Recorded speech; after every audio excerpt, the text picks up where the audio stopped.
Today on the net, an Iranian blogger has died in detention after being arrested by the authorities. Mitt Romney's online popularity waning following his defeat in the US presidential election. And web users to help fund the preservation of French heritage sites.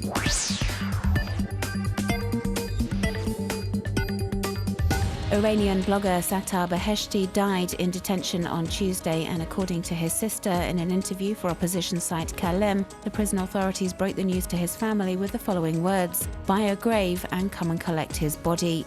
The 35-year-old worker had been arrested 6 days earlier by Iran's cyber police for propaganda against the regime. The political activist had written posts and articles on Facebook and his blog denouncing, amongst other things, the corruption and human rights violations in his country.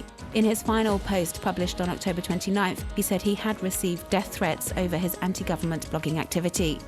And it has been suggested that Beheshti was tortured to death by his jailers. The blogger was being interrogated in a special wing for political prisoners in northern Tehran's notorious Evin prison. He had written an official complaint alleging ill treatment during his first days in detention. The NGO Human Rights Watch claims torture is commonplace in Iranian prisons, saying that since 2009 at least 15 political prisoners have died in detention. Several governments, including Paris and Washington, have issued appeals to Tehran to clarify the circumstances surrounding Beheshti's death. On Sunday, the Iranian parliament also announced it had opened an inquiry. Since his defeat in the US presidential election, Mitt Romney has been losing thousands of Facebook friends by the day.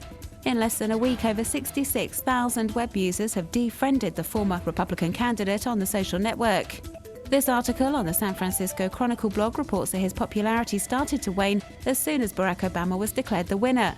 And with the GOP politician notably absent on the web, the phenomenon looks set to continue over the coming weeks. Romney made great use of social networks throughout his presidential campaign in a bid to win over as many voters as possible, but since November 6th, his online communication has been virtually non-existent. Once the results were officially confirmed, the former governor from Massachusetts simply posted this photo to Facebook, thanking his supporters, nothing more, and his last tweet states to Election Day itself, urging voters to go to the polls. Ever since, Twitter silence. This is all in stark contrast to Barack Obama, who's always been and continues to be highly active online. The re-elected president has stepped up his tweeting and Facebook posts since his victory. A strong online presence that has won him around 1 million additional fans on the social network since November 6th.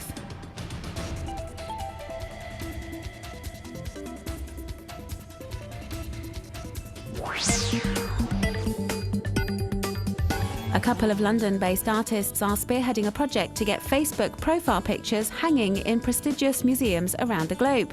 The Louvre in Paris and the New York Metropolitan Museum of Art are among establishments to have expressed interest, but under one condition: the project's Facebook page must first reach 1 million members. For the moment, just 6,000 people have joined the group, but the duo behind the project are optimistic and are already planning a mini exhibition featuring the first 1,000 members. The French National Monument Centre is asking web users for donations to help fund building and restoration work on the Mont Saint-Michel in Normandy and the Panthéon in Paris. The project has been launched in collaboration with crowdfunding site My Major Company, which up until now specialised in music.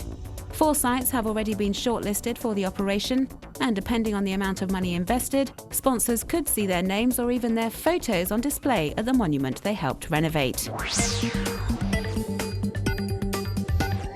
This time-lapse video entitled NYC Dark shows New York City during the blackout following Hurricane Sandy at the end of October. Entire neighborhoods of the Big Apple without power. Nothing looks the way it should.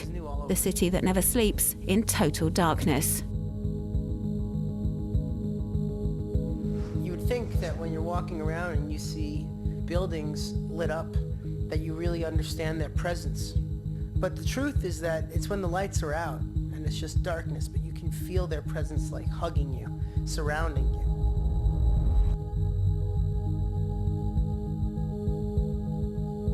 They're almost like ghosts. They're just shells.